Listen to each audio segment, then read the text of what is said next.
빨리 보고 싶은 마음이 더 큽니다. 하여튼 이 기간을 속히 지나가기를 기도하면서 오늘 말씀 누가복음 1장에서 보겠습니다. 성경 말씀 누가복음 1장 26절부터 38절까지인데 저와 여러분이 한 절씩 교독을 하겠습니다. 많이 보셨던 예수님의 탄생과 관련된 이야기입니다. 26절부터 제가 먼저 시작합니다. 여섯째 달에 천사 가브리엘이 하나님의 보내심을 받아 갈릴리 나사렛이란 동네에 가서 다윗의 자손 요셉이라 하는 사람과 약혼한 처녀에게 이르니 그 처녀의 이름은 마리아라. 그에게 들어가 이르되 은혜를 받은 자여 평안할지어다. 주께서 너와 함께 하시도다 하니 처녀가 그 말을 듣고 놀라 이런 인사가 어찌함인가 생각하매 천사가 이르되 마리아여 무서워하지 말라. 내가 하나님께 은혜를 입었느니라. 보라 내가 잉태하여 아들을 낳으리니 그 이름을 예수라 하라. 그가 큰 자가 되고 지극히 높으신 이의 아들이라 일컬어질 것이요 주 하나님께서 그 조상 다윗의 왕위를 그에게 주시리니 영원히 야곱의 집을 왕으로 다스리실 것이며 그 나라가 무궁하리라. 마리아가 천사에게 말하되 나는 남자를 알지 못하니 어찌 이 일이 있으리이까?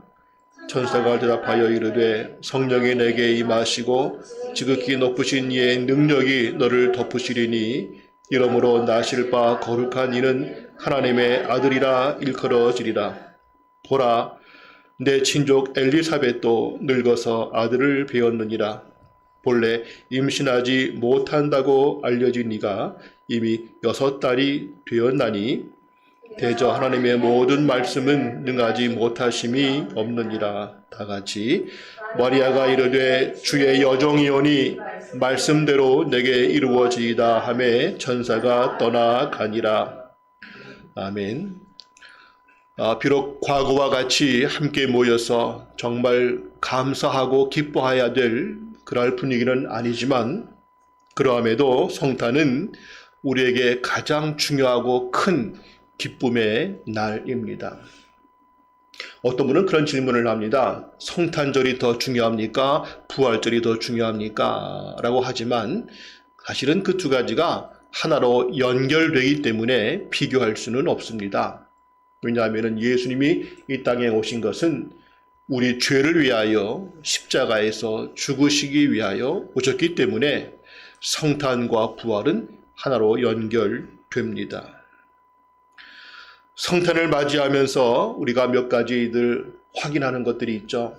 하나님의 포기하지 않으시는 사랑, 우리를 끝까지 붙잡아 주시는, 그리고 우리에게 찾아오시는 사랑, 그리고 하늘의 모든 걸 버리시고 가장 낮은 자리에 임하신 겸손하신 그의 모습, 그리고 죄의 문제는 우리에게 가장 중요하고 큰 문제임을 보여줍니다.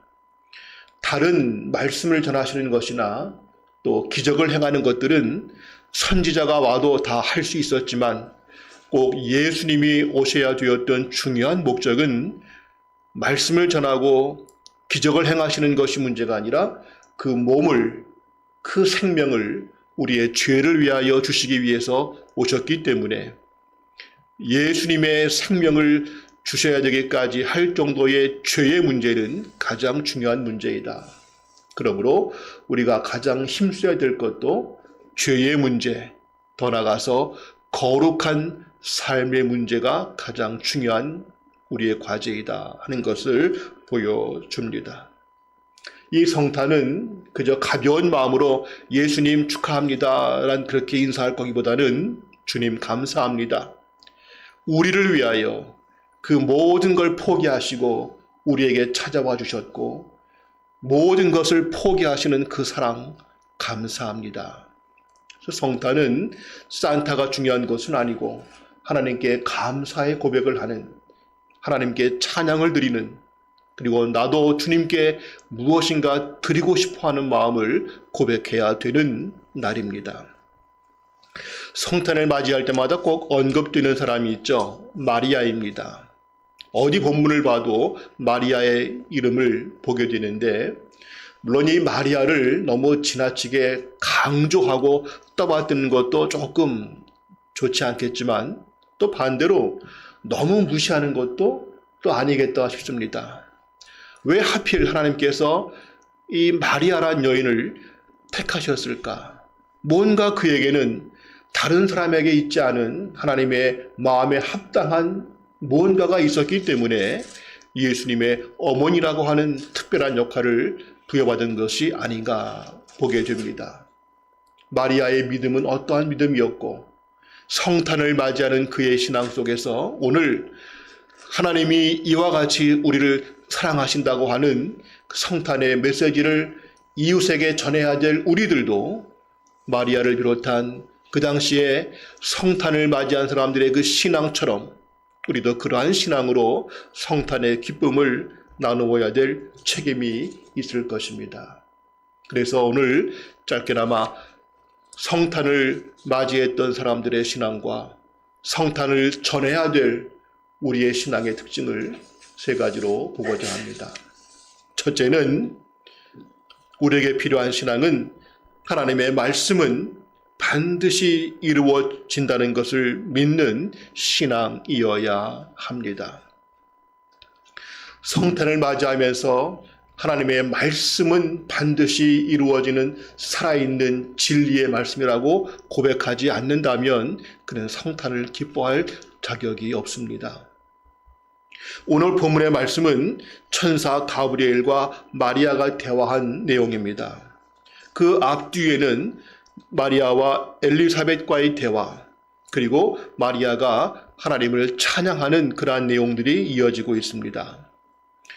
이 몇 가지 대화 가운데 보면은 마리아 또 엘리사벳, 이런 사람들의 말씀에 대한 분명한 신앙을 볼 수 있습니다. 첫째로 누가복음 1장 54절과 5절을 보시면 마리아가 하나님을 찬양하는 내용의 이런 부분이 있습니다. 한번 같이 보겠습니다. 시작. 그 종 이스라엘을 도우사 긍휼히 여기시고 기억하시되 우리의 조상에게 말씀하신 것과 같이 아브라함과 그 자손에게 영원히 하시리로다. 마리아는 물론 보통 그냥 평범한 사람이었고 주목받지 못하는 사람이었고 특별한 계층이 아니었습니다. 얼만큼 그가 말씀에 대해서 교육을 받았는지도 나와 있지 않습니다. 나이 또한 많지 않은 어린 나이였습니다. 그러나 그는 분명히 고백하기를 하나님께서 하신 모든 말씀은 반드시 이루어지고 아브라함과 그 자손들을 통해서 하시겠다고 하시는 모든 말씀은 대대에 영원히 이루어진다는 것을 그가 고백하고 있다는 사실이죠. 또 그녀의 신앙은 이 말씀의 신실성을 의심하지 않았고요. 이어서 가브리엘도 마리아에게 이렇게 선포합니다. 오늘 본문 가운데 1장 37절 보시면 대저 하나님의 모든 말씀은 능하지 못하심이 없느니라. 하나님의 말씀은 반드시 이루어지고 능치 못할 것이 없다. 마리아가 내가 아직 남자를 알지 못하는데 어떻게 처녀가 아이를 낳습니까? 할 때에 말씀 능하지 못하심이 없다.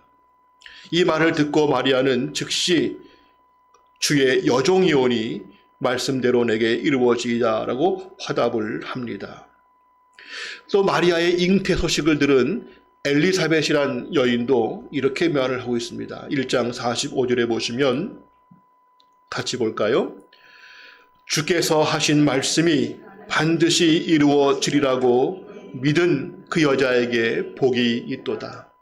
이 엘리사벳은 마리아의 믿음을 알고 있기에 너는 하나님의 말씀이 반드시 이루어진다는 것을 믿고 있구나. 넌 복이 있다 하면서 그의 신앙의 특징을 언급해 줍니다. 또 마리아의 찬양 가운데도 또 이런 고백이 있습니다. 1장 49절 50절을 보시면 같이 볼까요? 능하신 이가 큰 일을 내게 행하셨으니 그 이름이 거룩하시며 긍휼하심이 두려워하는 자에게 대대로 이르는도다. 말씀이 힘이 있는 것은 말씀을 하신 그분이 능하신 분이기 때문에 그분이 큰 일을 이루실 것이고 그 일이 우리 가운데 이루어질 것을 나는 믿는다. 우리만이 아니라 우리 대대에 이루어질 것이다 라고 고백하는 것이죠. 이와 같이 성탄을 맞이했던 사람들, 마리아, 엘리사벳, 기타 모든 사람들의 신앙의 특징은 하나님의 말씀은 진실되며 그 말씀은 반드시 이루어진다는 것을 고백하고 있었다는 것이죠.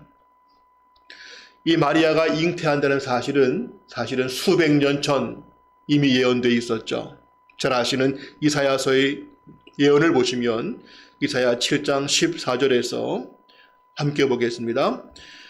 그러므로 주께서 친히 징조를 너에게 주실 것이라. 보라, 처녀가 잉태하여 아들을 낳을 것이요 그 이름을 임마누엘이라 하리라. 수백 년 전에 이미 예언되었던 사실이 이루어진 것입니다. 이 성탄은 갑자기 어느 날 예상치 못했던 놀라운 일이 아니라 이미 오래전부터 하나님께서 말씀하신 것이 이루어진 사건이었죠. 하나님의 말씀을 향해서 언제나 공격이 있습니다. 그리고 예수님을 믿을 수 없다고 하는 사람들의 가장 큰 이유 중에 하나가 어떻게 처녀가 아이를 낳는가? 이건 과학적으로 이해할 수 없다. 그러나 이것은 오래전부터 이미 예언되었었고 역사 가운데 분명히 실현된 사건임을 우리는 믿습니다. 그러기에 성탄을 맞는 오늘 우리의 믿음에서 가장 중요한 첫 번째 고백은 하나님의 모든 말씀은 진실되며 반드시 이루어지며 나는 그 말씀을 또 말씀하신 하나님을 나는 신뢰합니다. 이러한 고백을 우리가 먼저 할 수 있기를 바랍니다. 하나님의 아들이 육신을 입고 오셨고 십자가에서 죽으시고 부활하여 승천하셨으며 반드시 다시 오시겠다고 하시는 그 말씀의 약속, 그리고 우리가 모든 행한 것을 따라 갚아주시고 우리에게 영원한 나라와 그 상급을 주시겠다고 하시는 이 모든 약속을 나는 믿습니다. 나는 하나님의 말씀이 확실함을 믿습니다. 이러한 고백이 오늘 우리에게 있기를 소원합니다. 두 번째로 보여주는 신앙은 하나님과의 관계성에 기초하여 철저히 순종하는 신앙이어야 한다는 것입니다. 순종하되 왜 순종하는가? 하나님과의 관계성이 있기 때문에 순종한다는 것이죠. 오늘 마리아가 처녀로서 아이를 갖게 된다는 것은 당시 상황을 볼 때에는 이건 매우 도덕적으로 문제가 되는 것이었고 돌에 맞아 죽을 수도 있는 위험한 일이었습니다. 그리고 죽지 않다 할지라도 평생 그가 감당해야 될 오해와 온갖 수모와 고난을 각오해야만 됐습니다. 그러나 기꺼이 마리아가 그것을 순종하지요. 오늘 본문 1장 38절을 다시 한번 봅니다. 다 같이요. 시작. 마리아가 이르되 주의 여종이오니 말씀대로 내게 이루어지이다 하매 천사가 떠나가니라. 내가 그 말씀을 수용하겠습니다. 말씀대로 이루어질 것을 내가 인정합니다. 그 고백이 중요한데 그 앞에 보시면 내가 주의 여종이오니 나는 그 말씀을 내가 거부할 위치가 못 됩니다. 이해할 수 없지만 현실적으로 너무 힘들어 보이지만 왜 하필 내게라고 의문할 수도 있지만 나는 주의 여종이기 때문에 나는 그러한 것을 거부할 자격이 없습니다. 그저 나는 순종할 뿐입니다. 이러한 고백이죠. 우리가 말씀을 순종하는 것이 중요하지만 순종하는 이유 또한 중요합니다. 왜 순종하는가? 왜 예배를 드리고 왜 우리가 말씀을 읽어야 되고 왜 우리가 말씀에 따라 순종해야 되는가? 어떤 분들은 하나님과의 관계성이 아니라 안 하면 내게 어떤 화가 임할까 봐서 두려운 마음 가운데 화를 피하기 위해서 하는 경우도 있고요. 이거를 하면 뭔가 내게 복이 오겠지라고 하는 기복 심리에 의해서 하는 경우도 있겠고요. 또는 습관적으로 안 하면 찜찜하니까 생각 없이 하는 경우도 있습니다만은 우리가 왜 말씀을 사모하고 말씀을 묵상하고 순종하는가? 그 이유가 나는 주님의 종이요. 나는 주님의 자녀이기 때문에 관계성 속에서 당연한 것으로 여기는 것이 오늘 마리아가 보여주는 자세입니다. 오늘 표현한 이 종이란 표현, 예나 지금이나 동서 어디나 이 종이란 것은 정도의 차이가 있겠지만은 자기 의견 표시를 할 수 없고 자기가 선택을 할 수가 없고 오직 주인의 말에 순종하는 것만이 종의 자세입니다. 우리가 주님의 종이라고 고백할 때에는 거기에 내 어떠한 권리도 어떠한 의사도 포함될 수 없는 오직 순종하겠다는 그러한 순종의 자세만이 필요함을 보여줍니다. 주님은 우리를 종으로만 보지 않으시고 여러 가지 관계를 보여주셨습니다. 우리를 친구라고까지 주님께서 불러주셨습니다. 요한복음 15장 14절 15절을 함께 보겠습니다. 시작. 너희는 내가 명하는 대로 행하면 곧 나의 친구라. 이제부터는 너희를 종이라 하지 아니하리니 종은 주인이 하는 것을 알지 못함이라. 너희를 친구라 하였노니 내가 내 아버지께 들은 것을 다 너희에게 알게 하였습니다. 친구라고까지 감히 우리가 어떻게 예수님의 친구이겠는가? 근데 예수님만이 아니라 하나님도 친구라고 불러주셨습니다. 이사야서 41장 8절에 보시면 다 같이요. 그러나 나의 종 너 이스라엘아, 내가 택한 야곱아, 나의 벗 아브라함의 자손아. 하나님도 우리를 벗이라고 친구라고 불러주셨습니다. 어떤 목사님의 설교 가운데에서 왜 우리가 매일같이 기도가 해야 되고 말씀을 읽어야 되고 주님과 같이 해야 되는가? 이유가 무엇인가? 우리는 주님의 친구이기 때문에 그렇다. 친구는 항상 대화가 필요하기 때문에 우리는 하나님과의 관계에서 주종과의 관계만이 아니라 가장 친한 친구가 되어야 된다. 주님은 우리를 친구로 보시기 때문에 늘 함께하고 싶어 하신다. 이런 얘기를 하신 내용을 들은 적이 있습니다. 주위에 보시면 핸드폰을 가지고 몇 시간씩 통화하는 경우에 대부분은 친구입니다.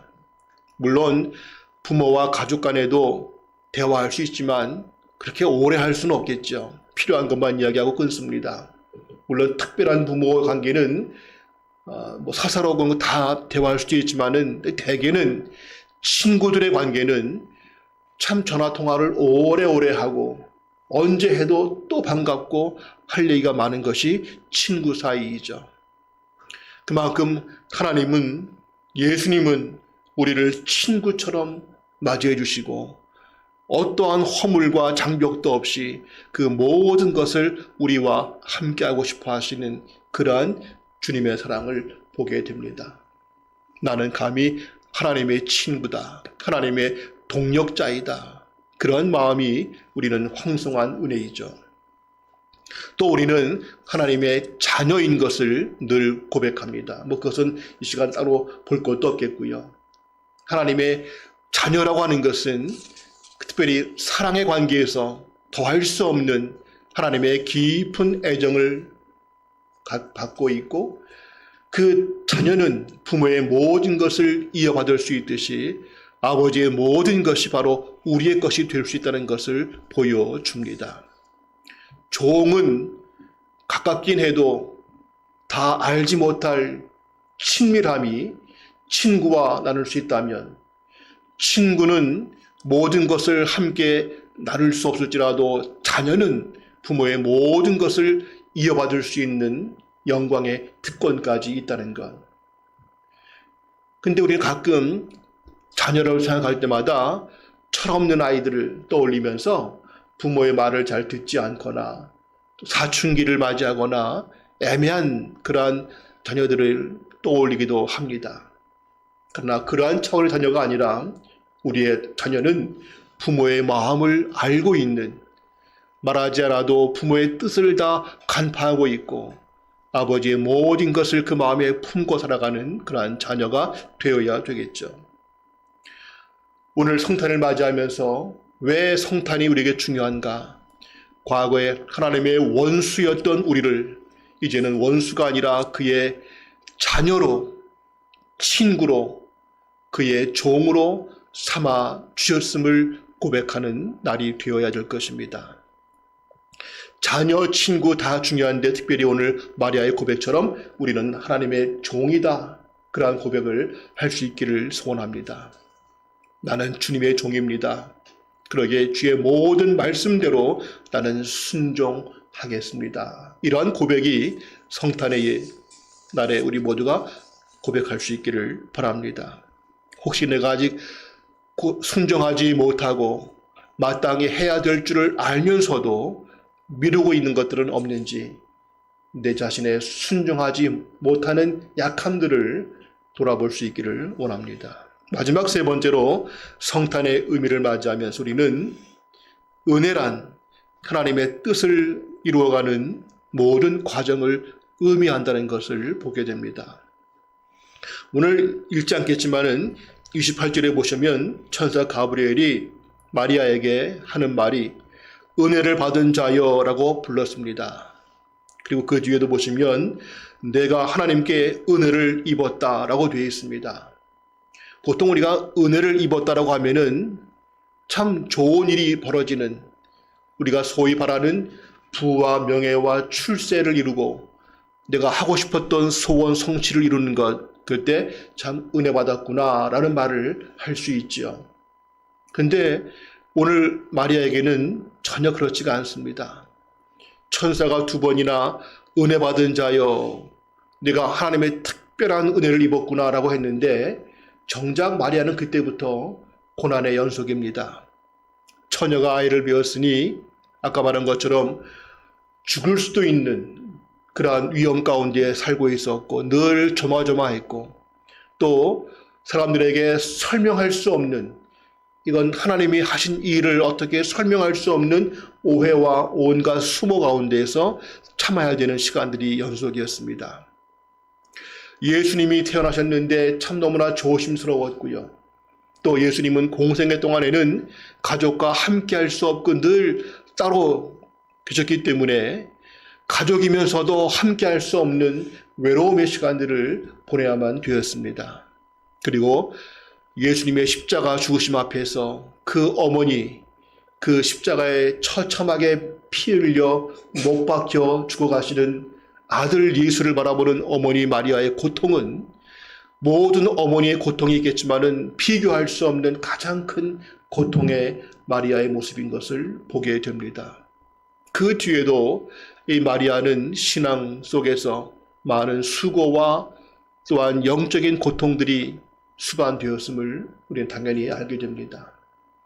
즉 마리아에게 은혜를 받은 자여라고 했지만 정작 그는 우리가 희망하는 그러한 좋은 여건의 삶이 아니라 오히려 말할 수 없는 고난과 수고와 아픔 속에서 그는 살아야만 되었습니다. 그러나 그러한 가운데도 불구하고 그가 은혜를 받은 자라고 말할 수 있는 것은 이 모든 과정이 불필요한 고난이 아니라 하나님의 거룩한 뜻을 이루어가는, 온 인류를 향한 하나님의 귀한 뜻을 이루어간다는 것을 알았기 때문에 그는 기꺼이 은혜임을 알게 되었습니다. 우리가 가끔 은혜 받았다라고 할 때에도 우리는 그러한 의미 차원에서의 잘못된 은혜가 아니라 부와 명예와 출세를 추구하는 세상에서의 어떤 화려함의 은혜가 아니라 하나님의 뜻을 위하여 내가 어떠한 수고도 아픔도 감당할 수 있을 때 그것을 은혜라고 우리는 말을 한다는 것이죠. 설교를 들었을 때에도 은혜 받았습니다 라는 인사를 할 때가 있는데, 그때는 오늘 참 설교 재미있었습니다 그런 차원의 말이 아니고, 오늘 말씀을 들을 때 내가 하나님의 뜻이 뭔지를 알았습니다. 내가 무엇을 어떻게 해야 될지를 내가 알았습니다. 그럴 때에 은혜 받았다는 말을 할 수 있어야 될 것입니다. 즉, 우리가 쓰는 은혜라고 하는 말은 하나님의 뜻을 아는 것이 은혜요, 하나님의 자녀로서의 마땅한 삶을 살아가는 것이 은혜요, 십자가의 길을 걸어갈 수 있는 것이 은혜요, 하나님의 주시는 사명을 감당하는 것이 은혜라는 것을 다시금 기억합니다. 그러기에 하나님의 뜻을 이루어가는 모든 과정 자체가 은혜이고, 우리는 그 은혜를 사모하며 그 은혜를 이루어 갑니다. 우리 박 목사님의 최근의 설교 가운데에서 수치의 고난과 영광의 고난은 별개의 것이 아니라 하나이다 하는 말씀을 기억하실 겁니다. 우리가 추구하는 그 영광의 고난은 때론 수치의 고난, 아픔의 고난이 반드시 이루어지는 하늘한 사실이죠. 사도 바울에게도 은혜란 이런 것이었습니다. 고린도후서 12장 9절 보시면 같이 읽겠습니다. 시작. 나에게 이르시기를 내 은혜가 네게 족하도다. 이는 내 능력이 약한 데서 온전하여짐이라 하신지라. 그러므로 도리어 크게 기뻐함으로 나의 여러 약한 것들에 대하여 자랑하리니 이는 그리스도의 능력이 내게 머물게 하려 함이라. 바울의 불치의 병이 있고 너무나 이것 때문에 힘들어서 3번이나 기도했지만 하나님의 응답은 아니다. 이 병이 내게 있어야 될 이유가 있다. 이것이 오히려 내게 은혜이다. 이것 때문에 네가 오히려 더욱 온전하여져서 너희 약함 속에서 하나님의 능력이 나타날 수 있다 하시는 말씀이었죠. 바울에게는 그 질병이 낫지 않는 것이 은혜였다. 왜냐하면 그 과정에서 하나님의 뜻을 나타낼 수 있기 때문에 그러하다는 것이죠.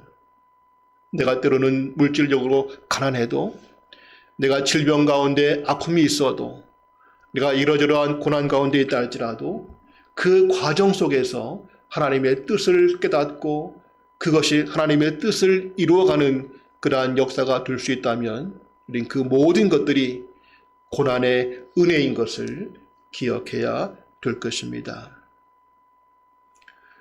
우리 박 목사님께서 아침마다 또 밤마다 말씀을 묵상하고 우리에게 함께 나누어지고 우리 교회만이 아니라 여러분들에게 말씀을 나누고 계시죠. 모르는 사람들은 참 좋으시겠다, 맨날 책 보고 앉아있으니 편하겠다 할지 모르지만, 그러나 목사에게 이 말씀을 연구하고 묵상하고 설교한다는 것은 영광인 동시에 가장 큰 사실은 노동이고 가장 큰 고통의 일입니다. 어떤 분은 말하기를 목사님이 목사에게 설교에 부담만 없다면 목사라는 직업은 할만하다라는 말을 한 적이 있습니다. 그저 단순히 재미로 보는 책이 아니라 이 하나님의 말씀을 연구하고 하나님의 마음의 깊은 것을 묵상하며 그것을 또한 성도들의 삶에 맞춰가는 이 말씀의 준비는 사실은 가장 큰, 가장 어려운 일입니다. 그러나 이것이 하나님의 뜻을 이루는 것이기 때문에 우리는 힘들어하기보다는 은혜로 알고 감당하죠. 제가 아는 평목원 사역도 마찬가지 문제입니다. 우리가 하나님을 위하여 무엇인가 수고한다고 할 때에 그것이 힘들고 아니고를 떠나서 하나님의 뜻을 이룰 수 있다면 우린 그 자체를 은혜로 알아야 될 것입니다. 지금도 열방에서 선교를 위해서 수고하시는 많은 분들이 있습니다. 또 우리 주위에 보이지 않는 자리를 메꿔가기 위해서 세상적인 모든 부귀와 명예를 다 포기하는 수고하는 분들이 많이 계십니다. 안 돼 보이고 치근해 보이고 왜 하필 그런 일을 할까라는 동정의 마음은 절대 가질 것이 아니겠고요. 오히려 그분들은 은혜를 받은 자인 것을 고백합니다. 보통 사람이 누릴 수 없는 하나님의 특별한 은혜를 받았기에 특별한 사명을 감당하고 있다는 것이죠. 그리고 우리는 그 은혜를 사모하면서 나도 그 은혜에 어떠한 형태라도 동참할 수 있어야 되겠다. 그런 마음을 갖는 것. 이 성탄의 아침에 우리는 은혜란 무엇인가를 다시 한번 묵상하면서 나도 은혜 받은 자이기에 나를 통하여 하나님의 뜻이 이루어지기를 소망하는 마음을 가져야 될 것입니다. 마치면서 우리 세 가지의 고백을 오늘 했으면 좋겠습니다. 성탄을 맞이하는 우리의 신앙 고백. 첫째, 나는 하나님의 말씀은 반드시 이루어짐을 믿습니다. 두 번째, 나는 주의 종이오니 주의 뜻대로 순종하겠습니다. 세 번째, 나를 통해서 하나님의 뜻이 이루어지는 것이 내게는 가장 큰 은혜임을 나는 믿고 나를 주님께 드립니다. 이러한 고백으로 성탄을 맞이하고 성탄을 이웃에게 함께 나누어주는 그러한 우리 모두가 될 수 있기를 소망합니다. 기도합니다. 살아계신 아버지 하나님, 우리의 죄악으로 인하여 하나님을 떠났던 우리 인간들을 끝까지 포기하지 아니하시고 하나님께 갈 수 없다면 찾아오시기까지 하시되 가장 낮은 자리로 오셨고 그 모든 생명을 우리를 위하여 주셨고 그 생명의 은혜가 또한 우리를 통해서 누군가에게 전달되기를 원하시는 하나님의 그 사랑과 귀하심을 감사드립니다. 이 성탄을 맞이하면서 다시금 우리를 돌아보게 됩니다. 주의 모든 말씀은 반드시 이루어짐을 내가 믿습니다. 이 말씀은 생명의 말씀이요, 진리의 말씀이요, 능력의 말씀이요, 내 모든 삶의 중심이 되어야 될 말씀인 것을 고백합니다. 우리 모두는 주의 종이오니 주의 뜻이 이루어지기를 원합니다. 내가 진정 사모하는 은혜는 이 땅에서의 화려함이 아니라 나를 통하여 하나님의 뜻이 이루어질 수 있다면 이보다 더 큰 은혜와 영광이 없음을 고백하면서 오늘 내가 감당해야 될 내게 주시는 사명이 무엇일지, 우리 교회를 향하신 주님의 사명이 무엇일지를 바로 알아 그 은혜를